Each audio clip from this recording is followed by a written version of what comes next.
The blizzard hit without warning, and suddenly, I was alone on the mountain, surrounded by a wall of white and the howling wind. Panic gnawed at me, but I knew I had to keep moving.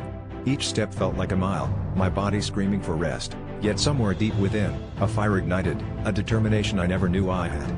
Every challenge I'd faced in life seemed trivial compared to this life or death struggle, but with each breath, I embraced a newfound clarity and purpose.